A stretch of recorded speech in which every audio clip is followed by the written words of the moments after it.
Think back to being a child. A single summer felt like it lasted forever. The afternoons stretched out endlessly. A school year felt like a lifetime, and the wait for your birthday, an eternity. Now, think about this year. The months are slipping past, seasons blur together. You blink, and somehow it's December again. The clock hasn't changed. A second is still a second. An hour is still an hour. So why does it feel like someone, somewhere, is quietly speeding up your life? Tonight, the question that's kept people awake for centuries: why does time feel faster as you get older? The answer isn't in physics. It's hidden inside your own brain, in how you remember, how you process the world, and how much of life you've already lived. And by the end of this, you'll understand something unsettling. You may be able to slow it back down. This isn't just a feeling. It's a real, measurable phenomenon that psychologists and neuroscientists have studied for over a century. And there isn't one single cause.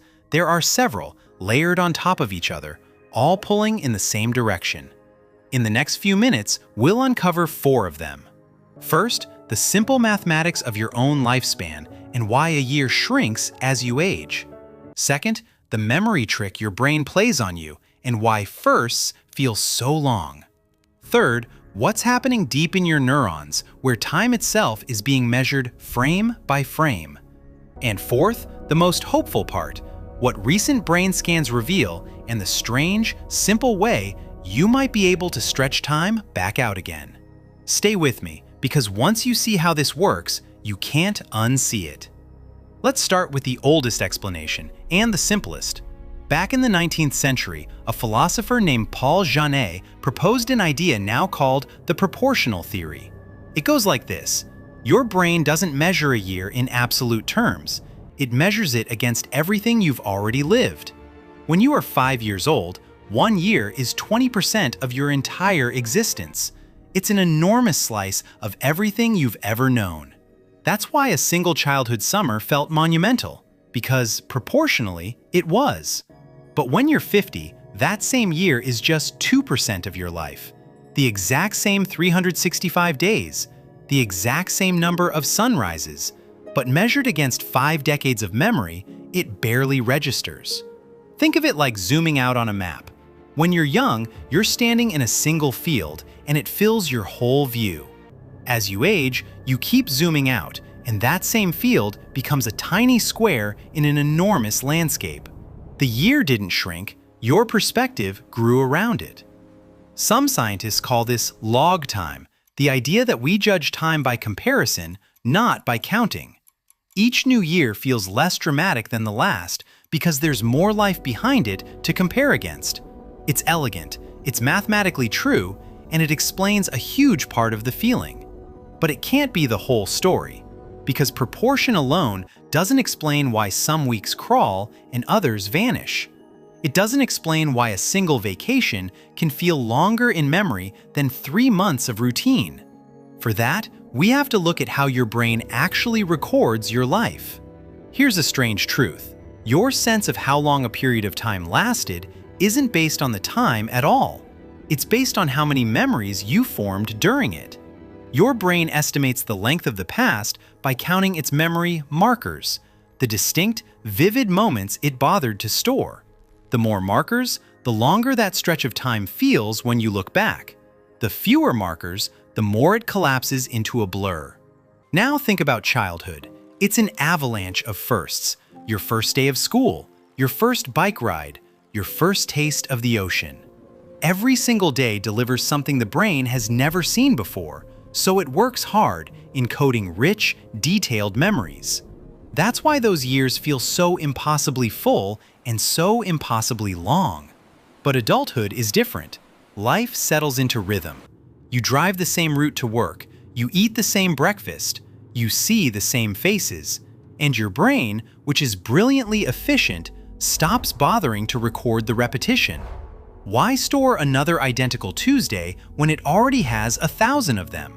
So those days don't get memory markers, they get compressed, summarized, deleted almost. And when you look back on a year of routine, your brain finds very little to point to. so the whole year feels like it evaporated. This is the cruel twist. The more familiar your life becomes, the faster it disappears. Comfort and routine, the things we spend our whole lives building toward, are quietly the very things stealing our sense of time. But there's something happening even deeper than memory, something physical, because the speed of time may be wired into the very wiring of your brain. Here's where it gets almost cinematic.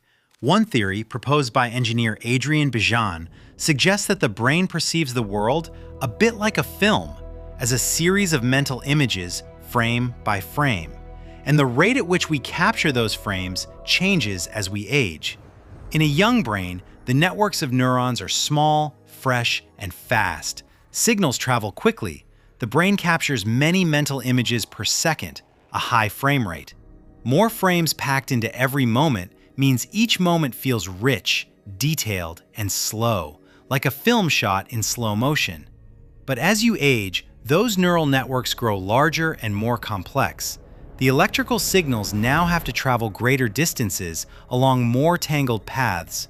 Processing slows down, and so the brain captures fewer frames per second. Fewer frames means less detail packed into each moment, and when there's less to perceive, time seems to slip by faster. The same external event, a conversation, an afternoon, a season, is being recorded at a lower resolution. Your brain is, quite literally, watching your life at a faster playback speed.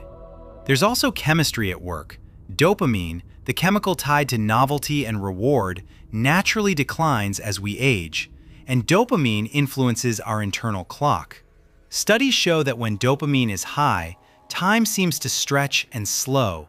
When it drops, time speeds up. So as that youthful flood of novelty and reward fades, so does our sense of time's fullness. Math, memory, and now biology, all three pushing the same direction. It can start to feel inevitable, like time is a thief you can't stop. But the newest research suggests something hopeful, and it changes everything. Here is the revelation that ties it all together. Time isn't actually speeding up, not for anyone. The clock is constant. What's changing is you, the density of your experience. And density is something you can control. Every theory we've covered points to the same hidden lever: novelty. New experiences create more memory markers. They demand more neural processing. They trigger more dopamine. They are, in effect, the raw material your brain uses to build time. This is why a single week of travel in a new country can feel longer in memory than 2 months of routine back home. You pack that week with so many firsts that your brain recorded it in high resolution, and when you look back, it expanded.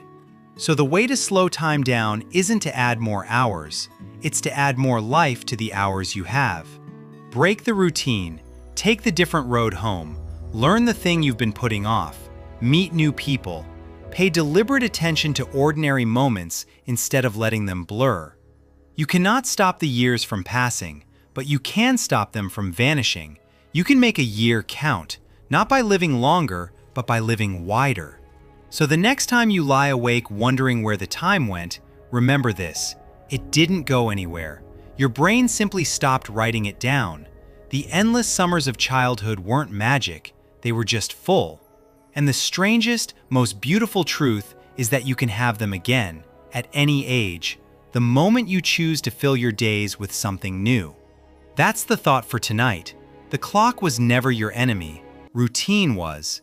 If this gave you a new way to see your own life, subscribe to Midnight Thoughts, because every week we explore one more question that keeps you up at night and find the answer waiting on the other side.